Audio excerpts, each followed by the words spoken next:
Hello and welcome to the True North Show. I'm your host, Megan North, and I would like to thank our sponsors of the show, Quantum Awakening, Beth Lewis, and Anne C. Clark. Now today you'll notice that it's just me. And the reason for that is because I've had quite a few people over the last few seasons ask me, how would I answer the questions that I always ask all of my guests? And so today I thought that I would interview myself and I would answer those questions for you. So I hope that you enjoy the conversation with me, and I hope that you learn a little bit more about me as well. Okay, so usually my first question is, what was the defining moment that led me to pursue my true passion and purpose? So I had a 20 plus year career in HR. So my first career was I was a legal secretary, and then I was a legal secretary for 12 years, and then I stepped into the HR space. Now I'm the youngest of 6 children, so I was always curious about people. I always wanted to know more about people, and I'm very good being in a space around people, reading the room, and just wanting to understand more about where somebody is. So for me to step into the HR space, it kind of made sense. And I was in that space for over 20 years. And through that process, as you can see behind me, I've got a lot of oracle cards there. So I have always been very spiritually intuitive. And over the last 15 years, I started to do readings and for myself and then for friends. And then about 10 years ago, someone said, you should really do this and have people pay to have a reading. So I set up a little business, a side hustle, as most people call them, and I started doing readings for people. And I'm also an energy healer, so I was offering that as well. So I was doing that while I was still in the corporate world. And as I got into more and more senior roles, I loved my job, but it just wasn't filling me with passion and purpose anymore. I really wanted to get up every day and just do what I wanted to do. And the biggest thing for me was also that I wanted to work with people that I chose to work with. And I wanted to be able to manage my own diary. I wanted to be able to have time off when I wanted to and not have to ask permission from somebody. I didn't want to have to navigate that of what was happening in the organization.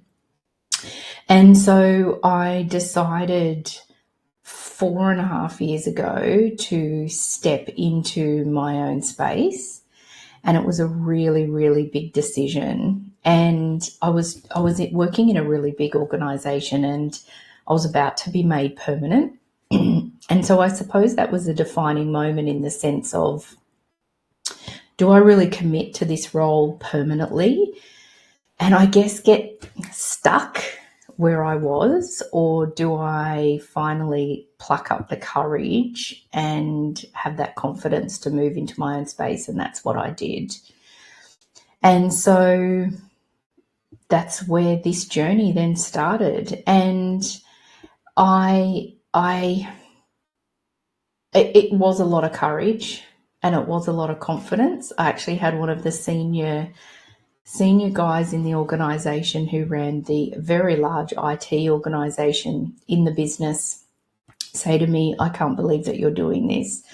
You are so brave. And I sat back and I thought, actually, yeah, I am brave to do this. But I just felt like I just needed to do what I wanted to do. And as I said, to work with the people and the clients that I wanted to work with. So I suppose that was my defining moment. Nothing dramatically happened. It just was a point in time where I just felt like this was my next move. Okay, so my next question. How do I balance and maintain and prioritize my mental well-being in the midst of pursuing my dreams? This is really important, actually. When you work for yourself, you've really got to be strong with your boundaries, because you could be working 24/7, and the boundaries really do help you stay mentally well, because otherwise I would never have a break. And so I've always been quite firm with my boundaries, even in a working situation when I worked for someone else. And so I've kind of carried that through, but I've always maintained that unless I decide to work odd hours or on a weekend, then usually my diary is blocked. If for some reason I'm working with someone who is overseas, or we come to a mutual agreement of what works well for us, that's fine, because that's my choice. But managing my time and my diary is really important for me, for my well-being. So it's one thing I do. I'm an energy healer as well, so I do a lot of work on myself energetically to make sure that I'm in the right space. I also do go to work with other energy healers as well, because sometimes I need to get out of my own way. I've got a beautiful place here, my beautiful office, and if I look this way, I've got a huge window that looks out into just beautiful trees and greenery. So if I need to just have a quick 2-minute, just empty my brain and just reset, I'll often take my glasses off, because I don't need my glasses to look long vision. I just need them to look at the screen. So I'll often take my glasses off, and then I'll look out the window. Going out, standing in the sun, or even standing in the cool really helps me as well. And also just sometimes having some time just to do nothing. The biggest thing for me from a mental health point of view is I'm really good if I get bored, because when I'm bored, I feel like my brain actually empties, and then I get really, really inspired. So an example of that, a perfect example, is something that happened just this weekend. So I'm in Sydney and we've just had a long weekend. And so last week a few weeks ago, I decided to take the Thursday and the Friday off so I could have 5 days. And I really did switch off. I checked my emails, but I didn't really do any work. And then yesterday I was sitting on the lounge with a cup of tea, and I was watching. What was I watching? It wasn't a Bake Off, but it was the Great Canadian Pottery Throwdown, because I love those shows as well. And I was sitting there watching that, and all of a sudden I got inspired to write an ebook for something. And so I sat there and I beavered away and wrote an ebook. And so when my brain is empty, that's when I get inspired. So a lot of people think that being bored or not having something to do is actually a bad thing, but it's actually, for me, it's a really, really good thing. And I just find that my brain calms down, my mind slows. My body also has a rest as well, because if I'm bored, I know that I'm completely rested, and then it just gives me mental clarity to move on. So I hope that that inspires other people. But I would love to hear also what else do other people do in relation to keeping their mental well-being healthy while they're working and pursuing their dreams. Okay, so question number 3 is, can I share a significant challenge that I faced and how I overcame it to stay aligned with my purpose? So when I stepped out of my permanent role and stepped into this business, things were very slow. For the first 2 years, it was really, really slow.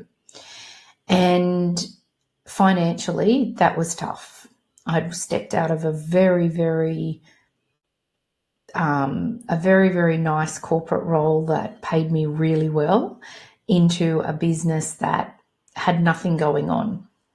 So what I did was I would do some HR consulting.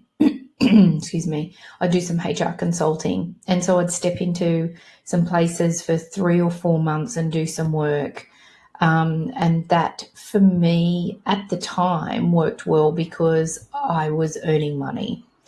But what I found was if I stepped into a space for, say, 3 to 4 months, even if I was only working, say, 4 days a week, I really lost traction and momentum with the business, because then I was really tired because I was back in the corporate space and I was probably working above and beyond because I was in short periods of projects and those sort of things, helping clients. And so I found that the momentum would be slowed because I would step into a HR contract. I'd do that for 3 or 4 months, and then I'd need sort of a month to recover. So, it could be 4, 5, 6 months before I really stepped back into the business. And so at the beginning of 2024, I made a very, very hard line in the sand, and I said, I'm not going to do any more HR consulting. And my husband is very, very supportive. So I'm very blessed from a financial point of view that even though the business, even though the business wasn't financially liable at the time, we were okay financially. That was all right. So I had a huge amount of support from him as well. And so it was basically hold on for the ride. Excuse me, hold on for the ride. And I did. And there were times where it was really frustrating and it was difficult because it wasn't really about the money for me, in the sense of I wasn't bringing in any money. It was more that I wasn't working with anyone or didn't have many clients. And all I wanted to do was just help people, help them on their journey, do whatever I could, speak about mental health and well-being, run some workshops and facilitate workshops for mental health and well-being. All of the things that I do, I wasn't doing that, or I only had a few clients. And so that was the hardest thing for me, actually. It was more just wanting to help more and more people. So there were a few moments where I said to my husband, that's it, I'm going to throw it all in and I'm just going to go back to HR full time. And he just kept saying to me, just hold on, just hold on. And so I did, and I'm really pleased that I did. So that was definitely a significant moment that I made, and a choice that I made to continue to pursue what I'm doing. So has my path to pursuing my passion and purpose evolved over time? So absolutely, it has. And it's really interesting because when I first started, I had 2 businesses. So I had a business, excuse me for my throat, I had a business where I was doing my cards and my healing, and then I had this other business where I was coaching clients and doing workshops for mental health and well-being. And I was running both of them at the same time. And so I had a foot in the spiritual world, and then I had a foot in the corporate world. And beginning of last year, actually, I had a healing session with a woman in the US. And what I was doing at that time was, when with my coaching, I was calling myself the overwhelm coach. So I was helping people who felt overwhelmed to overcome the overwhelm. And when I spoke to her about that, she said, do you realize that you're actually making people feel more overwhelmed because you're telling them that you're going to help them as an overwhelm coach to get over their overwhelm?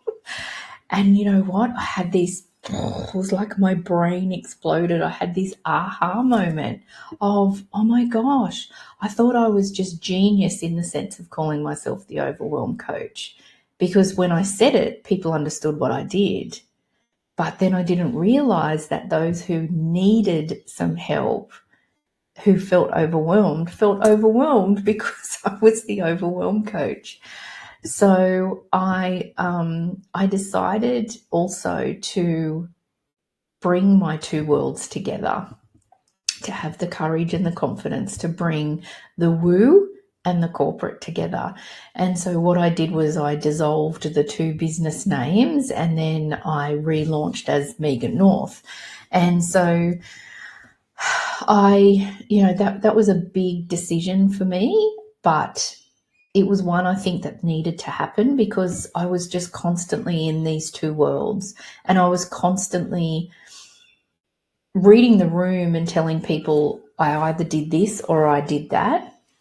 And so what I needed to do was say, well, actually, I needed to turn up holistically and actually say, this is me and this is who I am holistically. So my path has definitely changed pursuing my passion and my purpose. And you know what? I'm okay with that. And I still pivot. I still change sometimes. Sometimes I think, I might do this. This would be a really great idea. And then I think, actually, I don't think that that's going to work. So I just don't pursue it. And then I move on. And that's okay. Because it's my business and I can decide, what I want to do and what I want to pursue. All right, before I go on to the next question, I'm actually going to have a pause. I need to have a drink of water because I've got a croaky throat. So I thought that actually what we might do is hear from our sponsors and I'll come back in a couple of minutes.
Welcome back, everybody.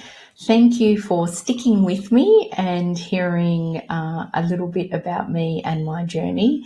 It's really interesting, because I actually had to have a little bit of a mindset shift in relation to doing this because the show, I've always said to all of my guests, is it's not about me, it's about you as a guest. And so for me to actually come on here and to talk about me was actually a bit challenging. I felt a little bit, I don't want to say anxious. I think I just had to really shift my mindset to go, okay, well, for this episode, it is actually just about me.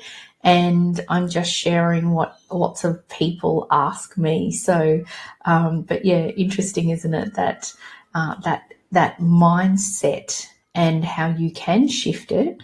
It's a very powerful, and it's one of the things that I actually work with my clients on as well when I'm working through a journey of helping them find their true north, is that mindset shift of it's okay to want to pursue your passion and your purpose. It's okay to do what you want to do. And so we do some mindset work in relation to that. So I had to do it for myself today as well. Okay, so the next question is, what practices or rituals do I incorporate into my daily life to stay grounded?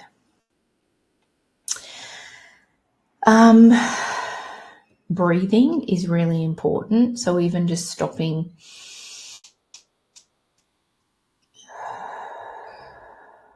and taking a breath really changes my energy.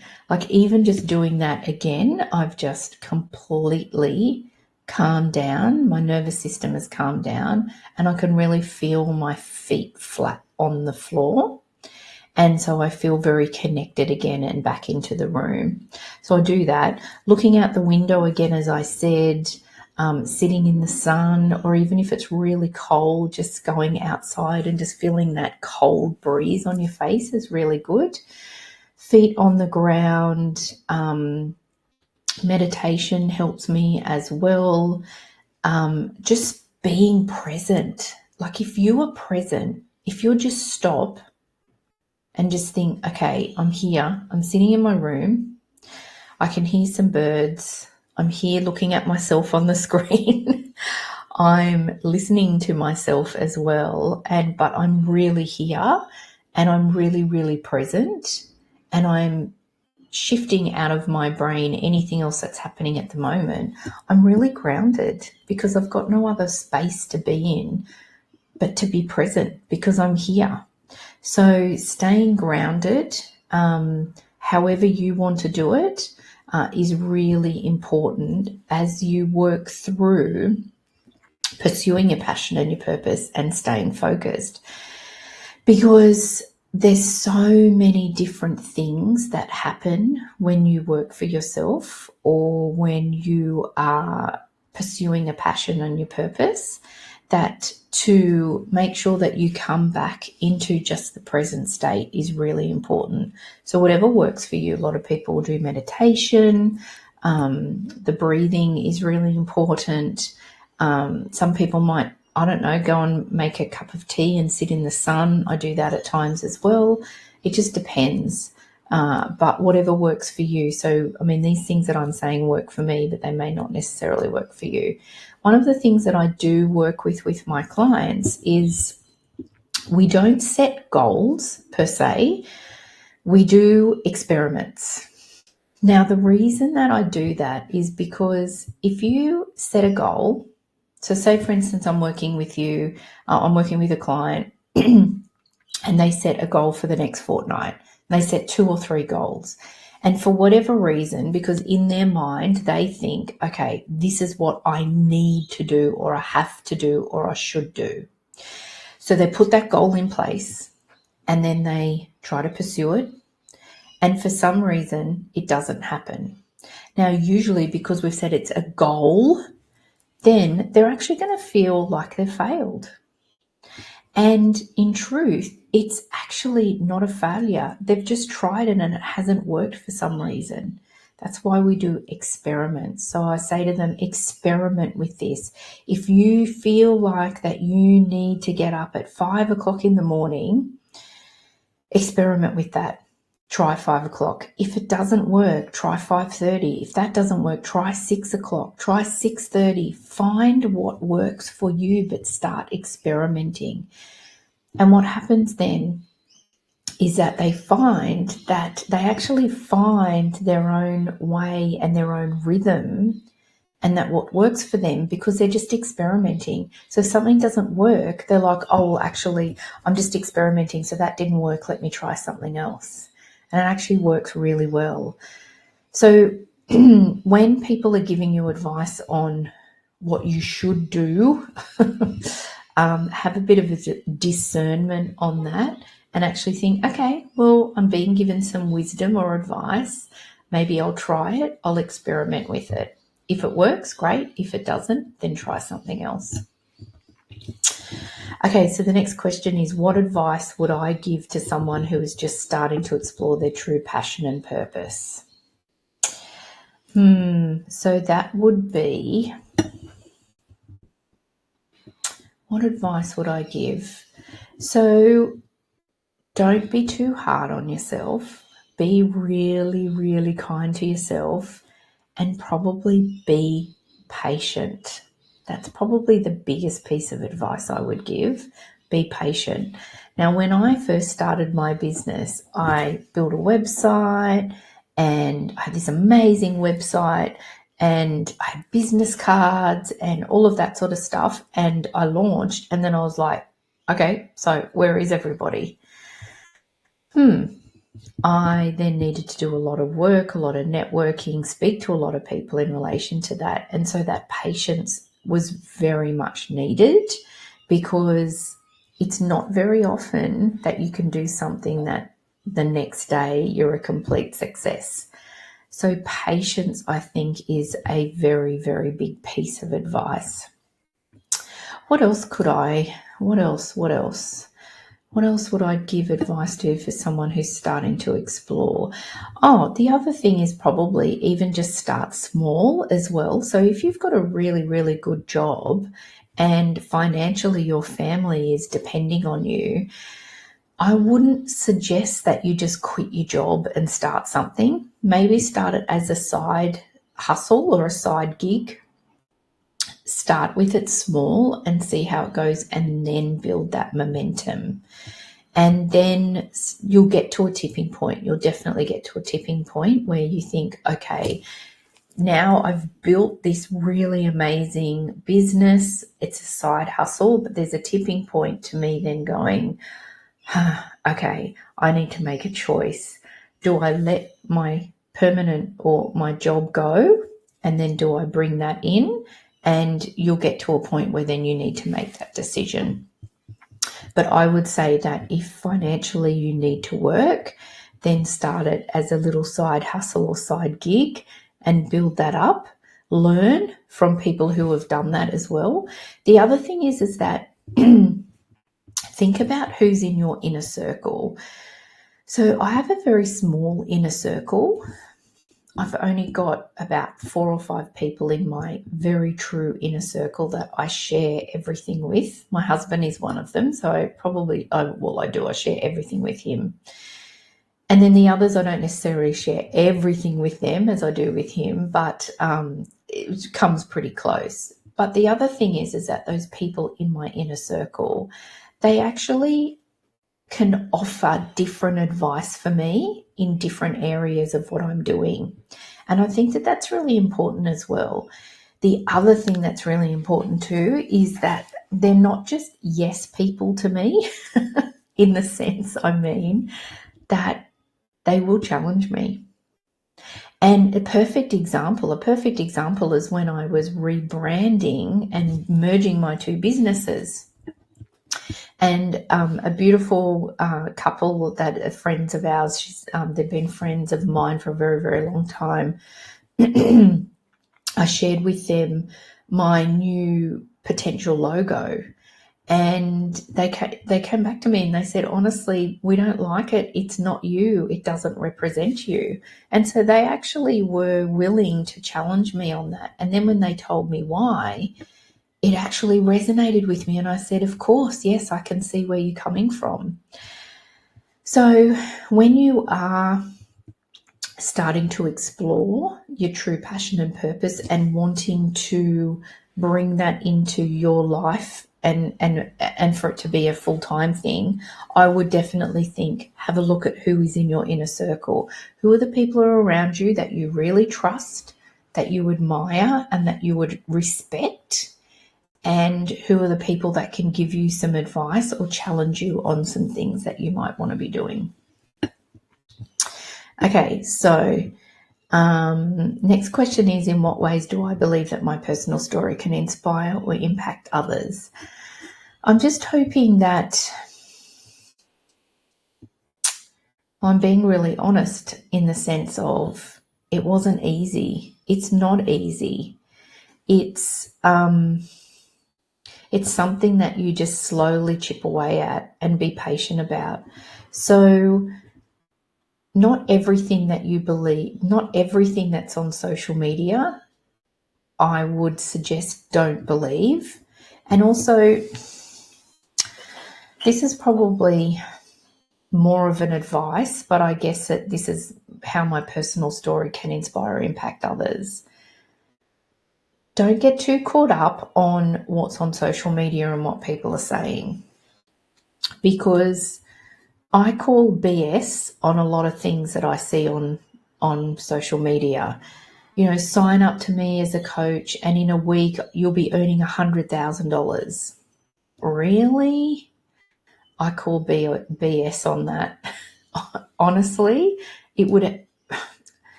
I just call BS on it. And that's a really quick fix. And a lot of people get obsessed with the quick fixes and think, oh, great, I'm just going to step into this new thing and I'm going to become this person. And in a week, I'm going to be a millionaire. Highly unlikely. And so I think it's just be true to yourself and just chip away, you know, and this is what I did. I just chipped away slowly. I chipped away. I mean, I've got someone who's coaching with me at the moment, and I've known her for 10 years, and she came to me at the beginning of this year for a reading, for an oracle card reading. And then she said, so she's already pursuing her passion and purpose, but she said, I need someone to help me be accountable in my business and to be able to share some things confidentially and to get some advice and support. We've known each other for 10 years. And so it's that slow process as well, is that a lot of the time, and what I'm finding in my business, particularly from a coaching perspective, is the know, like, and trust. The know, like, and trust is really important to understand. So people start to get to know you, then they start to like you, and then they start to trust you. And usually that's then when they start to work with you. I mean, I know myself, it would be very rare that I would invest in myself with someone that I don't know. Actually, I wouldn't do that. And so that's what a lot of people do. And there's so many choices out there now of how people can work with other people and what products and services they can get from other people, that know, like, and trust, I think, is really, really important. So I hope that these little tidbits of wisdom of what I've experienced will help other people if they are starting to pursue their passion and their purpose. Now I'm going to pop up here just for the last question. If people want to connect with me and you want to discover where you are on your journey, please use the QR code, and that will take you to a link to my calendar where you can pop in some time. Depending on where you are in the world, if that doesn't work for you, then please email me, and my email details will be in the bottom of this information, not on the screen here, but in the information provided, that if you wanted to email me as well. All right. So the last question, that is one of the questions that I ask all of my guests before we finish our conversation. So it's, what is one lesson or truth that I've learned on my journey that I wish I had known earlier? And I was thinking about this morning, actually.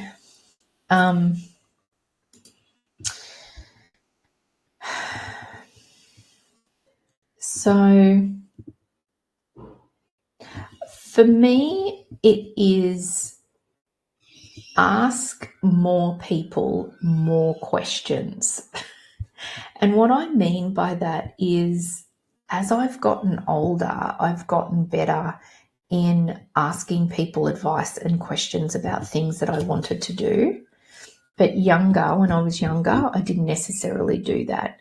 And in fact, I probably didn't use my voice as much as what I would have liked to. So there's lots of things that have happened in my life that I wish I had asked more people advice before making a decision. And I don't know whether my life would have turned out differently. Maybe it would have. Maybe I still would have gotten here at age 51 talking about myself on my own TV show. Maybe. But I just wish that I had been more, I think, courageous and confident to ask people their advice moving forward on decisions that I made. So that would probably be the one lesson or truth that I wish I'd known earlier. So there you go. That's a little bit about me. That's nearly 40 minutes of me talking to you non-stop about what I do. So if you want to explore more with me, then as I said, you can jump on and book some time with me. If you want to learn a little bit more about me, there's my website. But I hope that I have inspired or given you something to think about. I also hope that I've answered the questions that everybody was curious about in relation to me. And I hope that you've just enjoyed listening to a little bit more about me. So in saying that, I'd like to thank all of our amazing and dedicated audience, our supporters, and also our sponsors. And I hope that you all have an amazing week. And I look forward to seeing you all next week. Thank you, everybody. Thank you so much for supporting me through this journey of this amazing show. I'm really, really grateful.